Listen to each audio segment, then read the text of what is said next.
let's check it out. What is investment bond? Public and private cooperation will make investment in bonds to finance the company long-term asset. Periodic investment payments are made until maturity by borrowers of the bond to the lender as well as principal payments. The maturity takes 10 to 30 years. The bondholder can claim on the firm income and asset as specified in indenture. For example, in Malaysia, they use retail investors to subscribe through fund manager like AM Bond. I'm going to talk about the type of instruments that are available in the ringgit bond market. The first instrument is Malaysian Government Securities (MGS), or interest-bearing bonds that issued by the government through Bank Negara Malaysia and also can be issued by auctions in the secondary market. The maturity of MGS is 7 years or more. The prices are influenced by Bank Negara Malaysia price lists that are published monthly, as well as demand and supply and prevailing interest rate. Other than MGS is Government Investment Issues or GII. It is Islamic securities issues in compliance with Sharia requirements. It is non-interest bearing to enable Bank Islam Malaysia Berhad or another institution to invest their liquid fund on Islamic asset.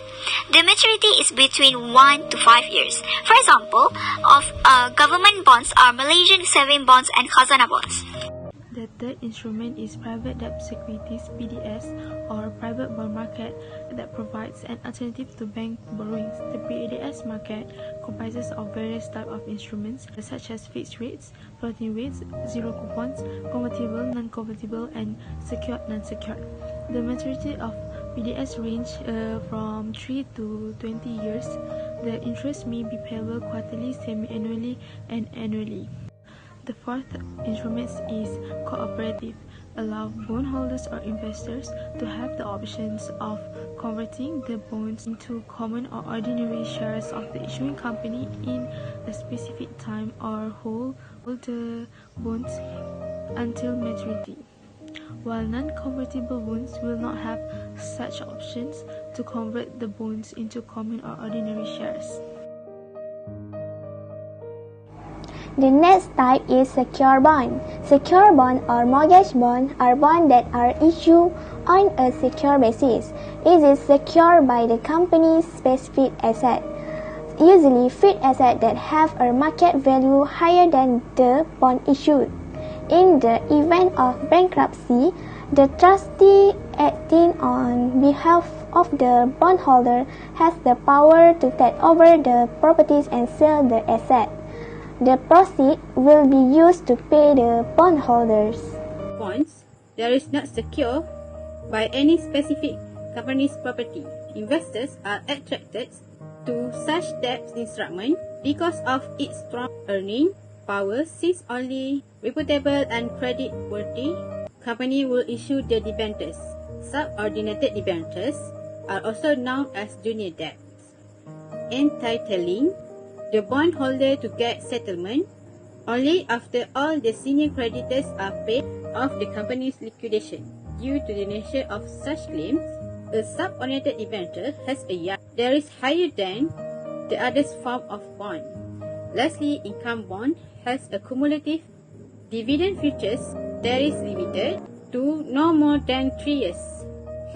There are 5 features or characteristics of a bond. First, par value. It is known as the face or principal or nominal value the issuer has to pay at maturity. The par value of a bond in Malaysia is 1,000 ringgit. A bond is selling at a discount if it is sold below 1,000 ringgit or below par value, and it is selling at a premium if it is sold above par or 1,000 ringgit. Next is maturity period. This is the date on which the principal amounts of a bond, also known as the par value, is to be paid in full.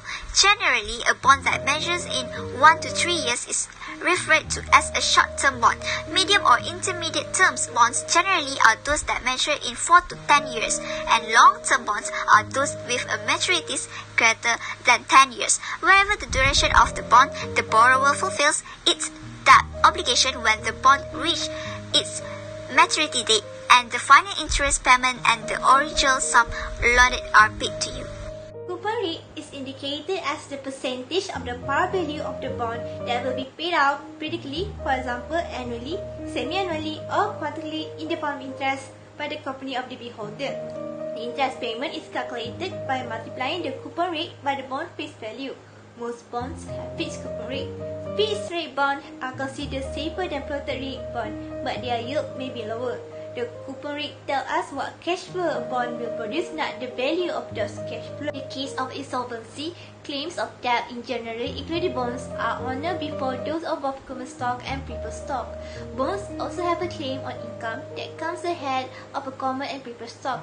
The beholder's claim on income is more likely to be honored than that of a common or preferred stockholders, whose dividends are paid at the discretion of the firm's management. The last feather of bond is voting right and fixed income.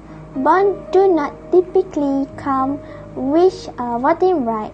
The bondholder receives a fixed income in terms of a coupon rate, which is a predictable and regular income, but he or she has no voting right. A voting right is usually attached to common share or equity in a company, and it is the shareholder right to make a choice.